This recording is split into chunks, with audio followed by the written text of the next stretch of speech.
Sunday story. इस Sunday आपके लिए एक बड़ी अद्भुत सी स्टोरी लेके आ रहा हूँ।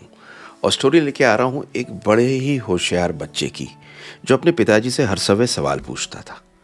तो ये अपने पिताजी से एक दिन सवाल पूछता है, छोटा सा बच्चा था, कि डैडी एक बात बताइए, खुश रहने का राज क्या है। पिताजी कहते हैं, तुम हर बार अलग सवाल पूछते हो, गंभीर पूछते हो। खुश रहने का राज तो मुझे भी नहीं पता। ये ऊपर पहाड़ी की तरफ को एक बहुत बड़ा महल है ना, उसमें एक मुनिराज रहते हैं। मुनिराज का बड़ा बड़ा महल है, तो कुछ ना कुछ तो होगा। तो चलो बेटा, एक काम करते हैं, मैं तुम्हें वहां ले चलता हूं और ये सवाल तुम मुनिराज से ही पूछो, मुझे भी खुशी होगी जवाब जान के। वो कहता चलिए जी। चलता उस महल में, मुनिराज के पास में भीड़ लगी हुई थी, बड़े बड़े आदमी आए हुए थे, बड़े बड़े व्यापारी आए हुए थे। कोई पैर छू रहा था, कोई हाथ जोड़ रहा था। मुनिराज बिल्कुल शांत बैठे थे। मुनिराज मुस्कुरा के कहते हैं उससे, बेटा तुम कैसे आए? छोटे सा बच्चा कहता, मैं इसलिए आया, मेरे फादर मुझे लेके आए, एक सवाल मैंने पूछा कि खुश रहने का राज क्या है।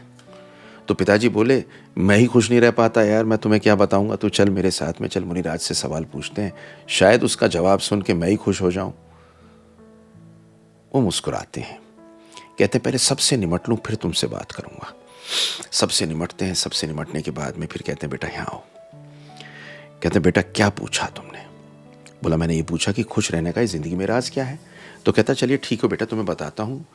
1 मिनट के लिए रुकते हैं, मुस्कुराते हैं, फिर एक और मिनट रुकते हैं, थोड़ा और मुस्कुराते हैं और कहते बेटा यहाँ आओ। बच्चा पास आया, बच्चे से बोले, एक काम करो, ये चम्मच है, इस चम्मच में कुछ तेल डाले उन्होंने 2 बूंद और बोला, रख लो अपने मुंह में। ये जो मेरा महल है ना, बहुत सुंदर है, पूरे महल को देख के आओ, एक एक जगह घूम के आओ और वापस आके बताना कि ये महल कैसा था। बच्चे ने चम्मच दबाई मुंह में, डाला उसमें तेल और चल दिया। पूरे महल में चलता रहा, चलता रहा, चलता रहा, चलता रहा, चलता रहा, सोचता रहा किसी रूप में इस चम्मच में से कुछ गिर ना जाए, किसी रूप में चम्मच में से कुछ गिर ना जाए। चलता हुआ वापस आया, वापस आके बोला, ये रही चम्मच, 2 बूंद नहीं गिरा। मुनिराज उसकी तरफ देखते हैं, मुस्कुराते और कहते, बेटा महल कैसा था? कहता, वो हम देख ही नहीं पाया, क्योंकि ये तो चम्मच थी ना, इसमें से तेल तो गिरना नहीं था। कहते चलो एक काम करो, चम्मच दी मुंह में, तेल उसमें डाला और बोले, इस बार घूम के आओ और मुझे महल के बारे में सब कुछ बताओ। तो खैर वो निकला, चला, पूरे महल में एक एक चीज को देखा, नोक की, नक्काशी नोट की, द्वार नोट किए, सड़कें नाप की, बड़े बड़े शैंडिले नोट किए। खुश हो गया, खुश होके बोलता, कमाल की जगह आ गया, मजा आ गया, ये क्या जगह आया हूं। वापस पहुंचा मुनिराज पर, मुनिराज से बोला, आपके महल में ये है, यहाँ पे ये नक्काशी है, इस पे ये है, शैंडिलियर ऐसे, बहुत बढ़िया, काश मुझे यहाँ रहने को मिल जाए, मेरी जिंदगी सफल हो जाएगी, मैं खुश हो जाऊंगा। कहते तेल कहाँ है? कहता, अरे वो तो छलक गया, मैं सोच ही नहीं पाया उस बारे में। बस वहीं मुस्कुराए, बोले, यही तुम्हारी समझने की चीज है खुश रहने का राज। खुश रहने के लिए जब तुम किसी भी काम पे निकलते हो तो उस पे निकलो, किंतु चारों ओर की सब चीजों के साथ में एक बैलेंस, एक चीज बना के रखो कि यार इस दुनिया में साथ ही चलना है। तुम्हारा परिवार है, तुम्हारे दोस्त हैं, तुम्हारे जानने वाले हैं, तुम्हारा काम है, तुम्हारी पत्नी आगे होगी, तुम्हारे बच्चे होंगे, सब सांसारिक चीजें होंगी, सब आध्यात्मिक होंगी, स्पिरिचुअल है, औरों के लिए कुछ करने को है।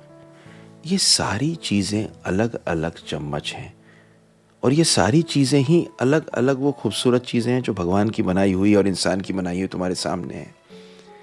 इन सब में जिस दिन तुम बैलेंस बना लोगे और जिस दिन तुम्हारा अंदर का चित्त और तुम्हारी बाहर की दुनिया एक होगी, उस दिन तुम वाकई खुश होगे। ये आसान चीज नहीं है, क्योंकि दुनिया में बहुत कम लोग खुश होते हैं, पर जो खुश होता है बहुत कम में भी खुश होता है, और बहुत ज्यादा पाके भी लोग खुश नहीं होते। ये कहानी आपको आज लेके आया हूं संडे को। लाइक, शेयर, सब्सक्राइब कर दीजिए, औरों पे पहुंचेगी एज ए कम्युनिटी तो बहुत अच्छा लगेगा इस संडे को। थैंक यू वेरी मच, और देखिए मेरी अगली स्टोरी। आपका संडे अच्छा हो और आप खुश रहें।